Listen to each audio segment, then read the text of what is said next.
¿Cómo están? Bienvenidos. Son las 8 de la mañana y estamos comenzando Agenda Económica, última edición AM de esta semana. Gracias por acompañarnos en este viernes. Esperamos que tengan un buen día. Nosotros les entregamos información en materia económica y política para comenzar este día, el último de la semana. Vamos a partir de inmediato revisando nuestro resumen de noticias, que tiene como primer tema a destacar, y ya lo estaremos profundizando, la disputa política y la presión que va creciendo sobre el ministro de Hacienda, Mario Marcel. Ayer el protagonista de la jornada fue el expresidente del Banco Central, fundamentalmente por las duras críticas que había planteado el alcalde de Recoleta, ex candidato presidencial Daniel Jadwe, quien tuvo duras palabras para el ministro de Hacienda, en particular por el foco que podía estar poniendo en el desarrollo de las políticas económicas. Y esa es una señal bien clara, y vamos a profundizar en eso, de la presión que está subiendo a poco de haber llegado al cargo para el ministro de Hacienda. De hecho, ayer en un foro donde compartió con exministros Ignacio Briones, Rodrigo Valdés, Felipe Larraín, había cierto consenso en que era necesario darle respaldo político, público, no solo del oficialismo, sino también de la oposición, a Mario Marcel para que pudiera hacer su trabajo. Todo esto en el contexto del debate sobre un quinto retiro de fondos previsionales que también va tomando forma en el Congreso. Ya revisaremos detalles de lo que dijo el ministro de Hacienda y de la polémica del día de ayer. Mientras tanto, en la Convención Constitucional ayer avanzó un informe bien relevante respecto al derecho de propiedad. Fue en la Comisión de Derechos Fundamentales donde se discutió este tema, y avanza esta nueva propuesta que ahora tiene que ser votada en el Pleno, con varias correcciones respecto a la propuesta inicial, pero hay temas fundamentalmente que tienen que ver sobre la exclusión del derecho de propiedad sobre toda clase de concesiones como uno de los temas destacados. Y otro tema muy relevante: ¿qué pasa si es que se produce una expropiación? Bueno, lo que establece este informe de la Comisión es que no habría un pago previo a que el Estado tome posesión de los bienes. Y ese es un punto bien crítico, dicen algunos convencionales, que ya proyectan que incluso en el Pleno podría ser rechazado este informe de la Comisión de Derechos Fundamentales. Bueno, vamos a estar profundizando y explicándoles en detalle qué es lo que se aprobó en el día de ayer.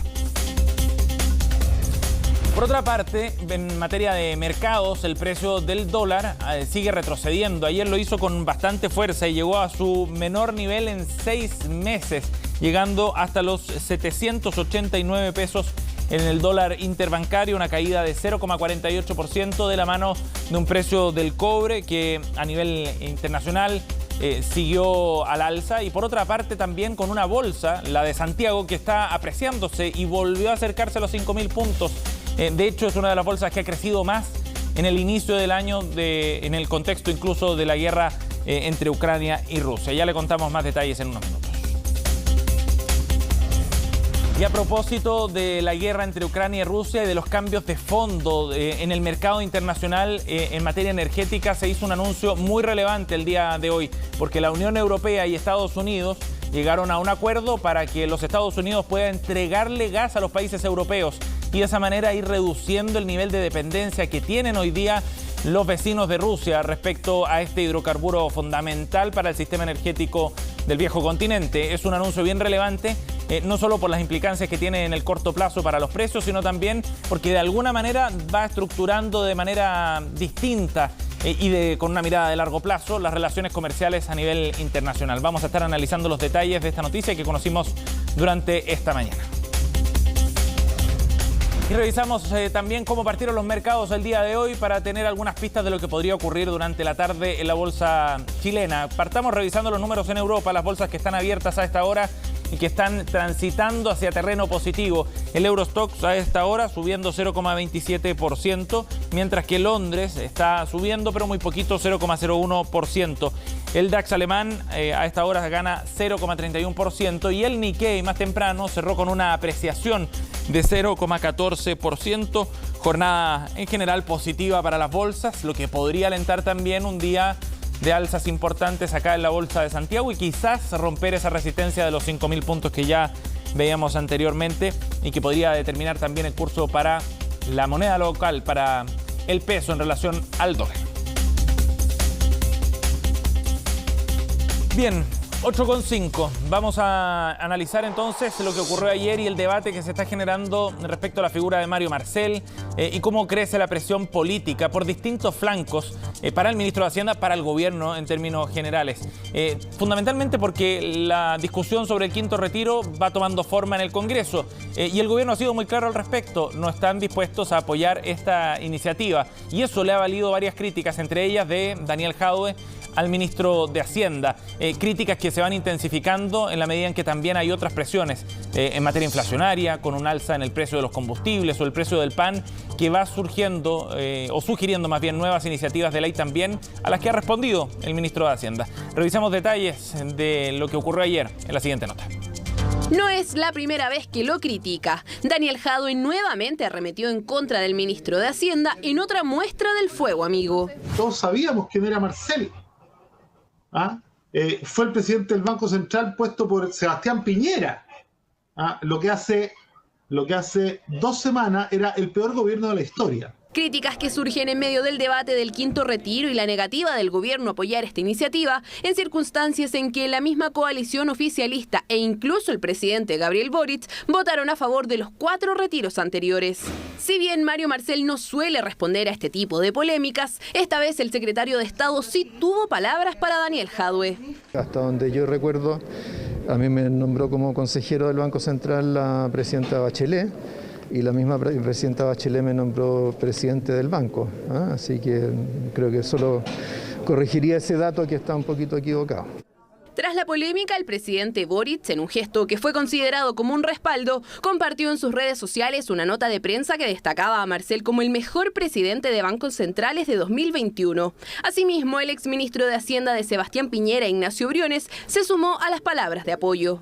Y por supuesto el presidente Boric, aquí él tiene la llave. Se empodera y defiende al ministro Marcel y su equipo económico. Y lo único que sabemos a ciencia cierta es que hacer 2 veces el mismo error y 3 veces y 4 veces nos va a llevar al hoyo negro donde no vamos a ir nunca más. Me parece que uno más que hacer política ficción, lo que tiene que preocuparse es de explicar a la ciudadanía los riesgos que esto involucra, explicárselo a los parlamentarios. En las 2 semanas del nuevo gobierno, el quinto retiro ha sido la piedra en el zapato. A las 7 iniciativas que ya han sido ingresadas, el senador Karim Bianchi presentó un 8º proyecto de retiros de fondos que además incluye a las rentas vitalicias. Porque no creo en el sistema, porque la gente va a seguir perdiendo y porque aún no veo ningún proyecto que garantice buenas pensiones.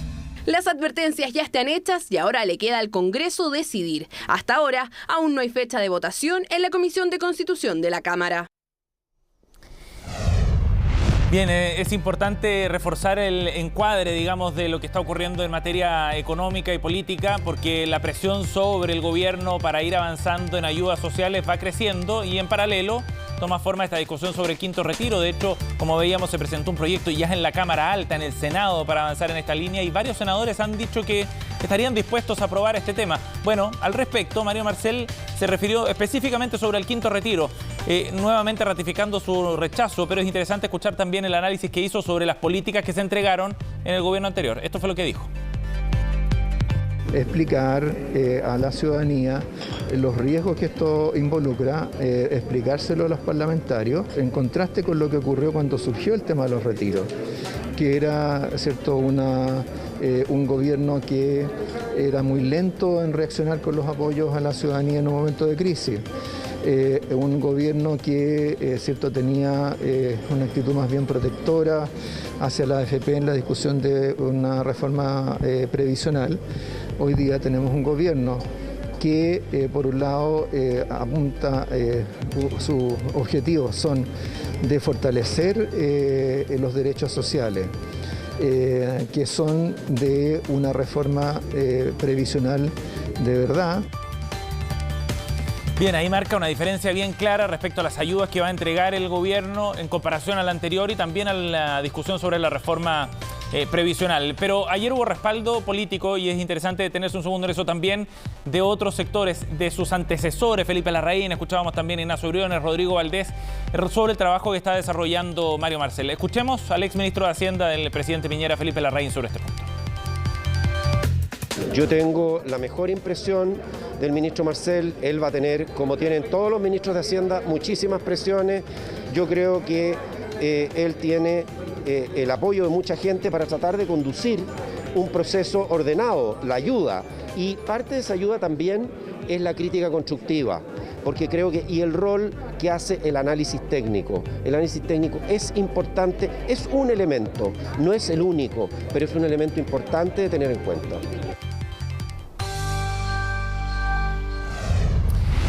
Bien, 8:10. Vamos a otro tema. Entremos a la discusión de la Convención Constitucional que sigue avanzando en su trabajo contrarreloj para tratar de llegar al articulado final. Y nos detenemos en el trabajo de la Comisión de Derechos Fundamentales, que ayer abordó y votó también el tema del derecho de propiedad. Este informe, que ya ha sido evacuado al Pleno, era uno de los puntos relevantes, sobre todo desde la mirada económica, y ha sido bien criticado por los convencionales de Vamos por Chile.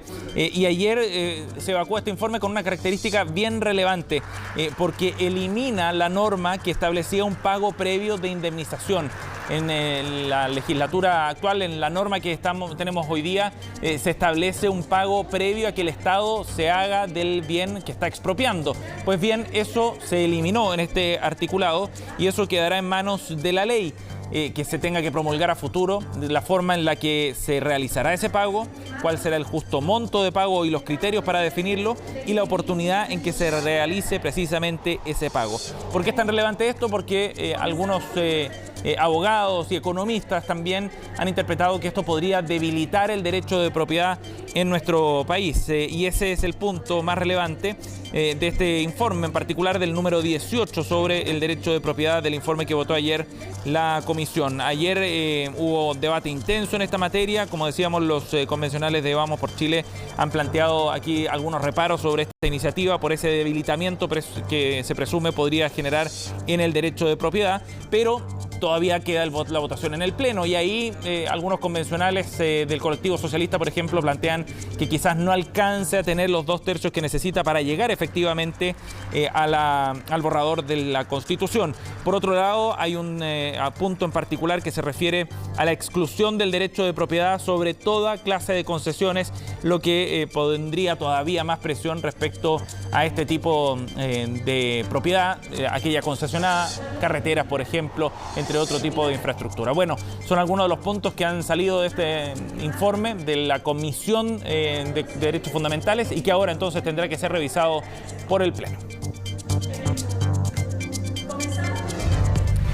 Y nos vamos a nivel internacional a la noticia que ha surgido en las últimas horas sobre este acuerdo que ha anunciado la Unión Europea y Estados Unidos para que este último país pueda entregar más gas a la Unión Europea, a los países miembros, y de esa forma entonces buscar reducir la dependencia que tiene el bloque europeo respecto a Rusia. Los invito a que revisemos detalles de una gráfica primero que nos da un contexto para saber quiénes son los principales proveedores de gas y entender por qué es tan relevante el acuerdo que se ha anunciado hoy día. Europa depende en un 40% del gas ruso y es fundamental para el sistema productivo, para la calefacción doméstica también de Europa. ¿Y cuáles son los principales países exportadores de gas natural? Bueno, después de Rusia aparece Estados Unidos con un nivel importante, sobre todo de gas natural licuado, que es exportado principalmente por vía marítima, como vemos en esta gráfica, que ha desarrollado el sitio Statista en base a datos de la Agencia Internacional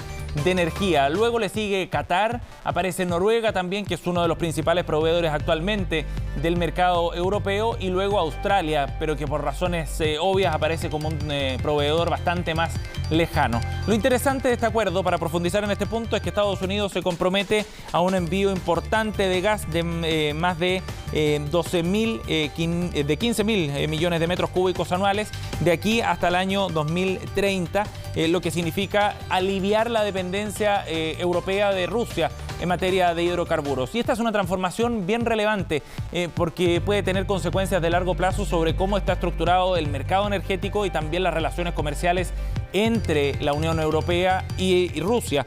Y en ese sentido, el anuncio que han hecho el presidente Joe Biden y la presidenta de la Comisión Europea, Ursula von der Leyen, es bien significativo desde el punto de vista de la estructura del mercado energético a nivel internacional, sobre todo para algunos países como Alemania, por ejemplo, que ya han anunciado un plan completo, profundo, de largo plazo para reducir su dependencia de Rusia y de esa forma entonces evitar algún tipo de amarre, secuestro, han hablado algunos políticos europeos de parte de Rusia sobre los países del viejo continente. Bueno, es un anuncio inicial, otra señal más también de los vínculos comerciales que se están acrecentando entre Rusia y Estados Unidos y que, como han planteado algunos, podría darle una nueva forma al proceso de globalización en los próximos años.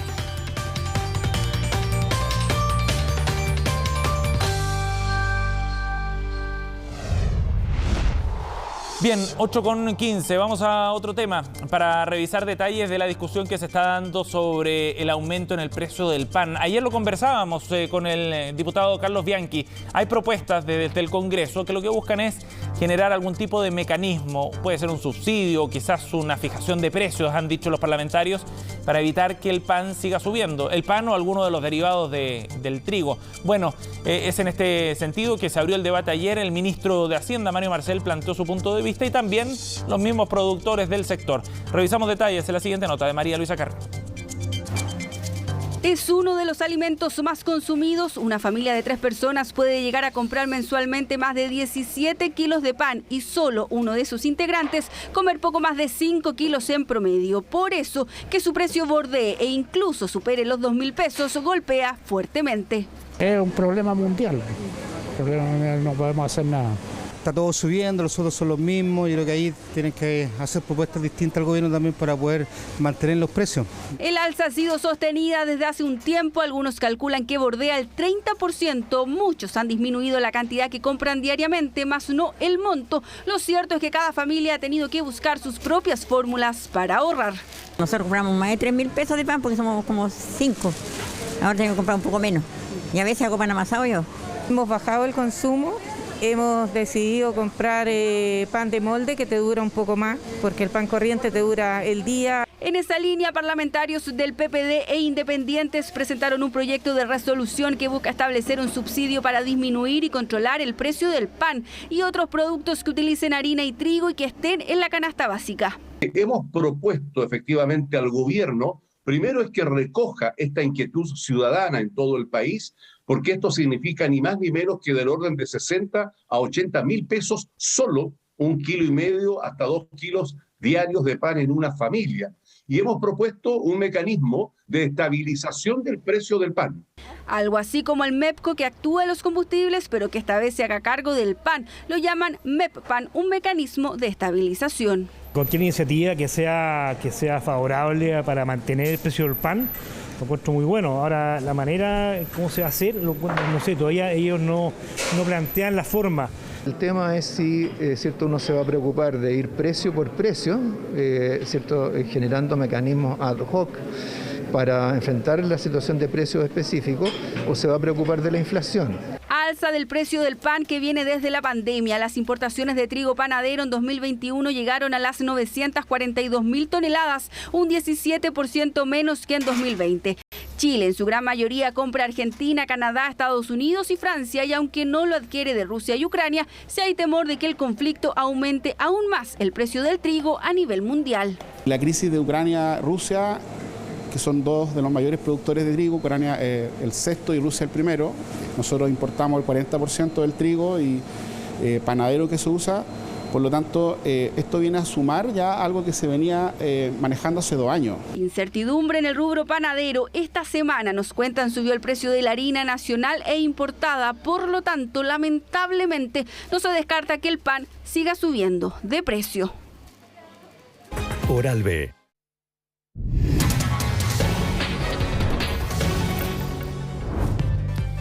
Ocho con 21 minutos, estamos de vuelta en Agenda Económica. Vamos a analizar otro punto que se ha planteado también en la discusión que se da en la Convención Constitucional en materia económica y tiene que ver con las sugerencias que ha hecho el Consejo Fiscal Autónomo para incluir dentro de la nueva Constitución un punto específico relativo a los compromisos que asume el país, el Estado más bien, en materia de responsabilidad fiscal, con una mirada, por supuesto, de más largo plazo. Vamos a conversar de este tema con uno de los integrantes del Consejo.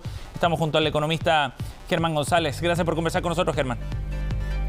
Gracias, Sebastián. Mucho gusto estar acá. Buenos días. Germán, bueno, ustedes hace algunos días han liberado este documento donde plantean fundamentalmente cuál es la sugerencia que le hacen a la convención, y esto tiene el foco principalmente en incluir principios de responsabilidad fiscal y sostenibilidad fiscal. ¿Qué es lo que están proponiendo en particular y por qué es tan relevante incorporarlo en la nueva carta? Bueno, efectivamente, el Consejo Fiscal viene trabajando desde el año pasado en un proceso con el fin de aportar y colaborar al proceso constituyente. Esto partió con un conjunto de reuniones con expertos, quiero decir que esto viene del año pasado, expertos constitucionalistas, ¿cierto?, y economistas, exministros de Hacienda, que nos dieron su visión respecto de los aspectos fiscales en la Constitución. A continuación, nosotros publicamos un primer documento a fines del año pasado que hicimos llegar a la Asamblea Constituyente, en el cual planteamos ciertos aspectos técnicos y la evidencia empírica respecto de aspectos, de nuevo, fiscales en la Constitución, y donde empezamos a delinear algo que nos parece que es fundamental, que es incluir los principios de responsabilidad y sostenibilidad en la Constitución que se está redactando. Lo que hicimos con la última nota publicada recientemente es hacer una propuesta concreta de articulado, ¿cierto?, tratando, insisto, de contribuir a esta discusión, no solo con evidencia, sino que también con una propuesta de cómo podría, ¿cierto?, y esto obviamente a juicio de los constituyentes, ¿cierto?, redactarse un principio de responsabilidad y sostenibilidad fiscal. Y adicionalmente consideramos 8 puntos adicionales que ponemos, digamos, a disposición de los constituyentes que creemos, digamos, que también debieran evaluarse. Germán, esto hoy día no está considerado en la Constitución de ninguna forma, ¿no?, sino que solo a nivel de ley. Bueno, efectivamente hay algunos elementos de responsabilidad fiscal, pero me parece que, digamos, nos parece que esta es una oportunidad de incluir estos elementos porque la sostenibilidad fiscal es a nuestro juicio, fundamental desde distintos puntos de vista, ¿cierto? Es necesaria desde el punto de vista, por ejemplo, de la justicia intergeneracional, en el sentido de que esto tiene una dimensión que va más allá en el tiempo, en el momento que estamos discutiendo esta Constitución, donde se van a probablemente garantizar una serie de derechos sociales. Nos parece que es de justicia intergeneracional resguardar a las futuras generaciones para que ellas no tengan una carga excesiva, ¿cierto?, a partir de gastos que se realizan en el presente. Creemos que la sostenibilidad fiscal tiene una serie de beneficios y esta es una oportunidad para incluirla, tal como lo han hecho otros países en esta nueva Constitución. Y básicamente es eso lo que planteamos, pero además, como decía... Germán. Sí, y esto supone, por ejemplo, establecer un nivel máximo de deuda que podría tener nuestro país. ¿A ese nivel de especificidad llega la propuesta o algo más general sobre principios? Claro. Bueno, en primer lugar, nosotros efectivamente, como decía, planteamos que es fundamental establecer el principio de sostenibilidad y responsabilidad fiscal. Eso como primera instancia, y esto, digamos, es algo que debe permear a todos los órganos del Estado. Pero a continuación, en estos estudios que hemos realizado, planteamos que para que ese principio se cumpla, se requiere además que la Constitución o el debate constituyente evalúe incorporar otros elementos que van más allá de solo este principio. Por cierto, ahí no llegamos a establecer una propuesta de redacción, pero sí consideramos que hay otros elementos, ¿verdad?, que algunos que están en la Constitución actual y otros que no están, pero que debieran ser considerados. Por ejemplo, como tú mencionabas, por ejemplo, en términos agregados, ¿cierto?, que la política fiscal se guía por una regla, claro, sin necesidad, ¿cierto?, de poner los detalles de esa regla. También nos parece fundamental, por ejemplo, que esta Constitución se refiera, o se evalúe al menos, considerar el equilibrio fiscal de los gobiernos subnacionales, considerando el avance que está teniendo la autonomía de las regiones. Ajá. También, por ejemplo, elementos como el financiamiento monetario del déficit fiscal o el proceso presupuestario, la iniciativa de gasto, son todos elementos, digamos, complementarios, pero que a su vez son fundamentales para que las finanzas públicas funcionen de manera responsable y sostenible. Y eso parte de un diagnóstico, ¿no?, de cómo en los últimos años nos hemos ido alejando de ciertas metas. Sí, efectivamente, eso es un hecho concreto, ¿verdad? Pero básicamente acá eso tiene mucho más que ver con la política pública de corto plazo. Acá creo que tenemos una instancia para pensar los próximos 40 o 50 años, y no necesariamente, ¿cierto?, un periodo corto de tiempo, y en ese sentido nuestras propuestas tienen una dimensión que van un poco más allá, o yo diría bastante más allá, de la coyuntura reciente, sobre la cual hemos conversado bastante, ¿cierto?, y hemos analizado bastante. Esto tiene una mirada más de largo plazo que trasciende los gobiernos y que busca, como decía, contribuir a este debate que estamos teniendo, y enfatizar, ¿cierto?, destacar el rol que tiene, a nuestro juicio, la responsabilidad y la sostenibilidad fiscal. Sí, claro, y que podría ser completamente coherente además con los derechos sociales que se están planteando y con la discusión que se está generando de la estructura desde el punto de vista administrativo, político también, que se ha dado en la convención. Germán, muchas gracias por conversar con nosotros esta mañana, muy amable. Gracias, Sebastián, buenos días. Buenos días. 8:27, estamos cerrando esta edición de Agenda Económica. Gracias por acompañarnos. Vienen las noticias internacionales a continuación en Conexión Global con Isel Guerra. Que tengan un buen día.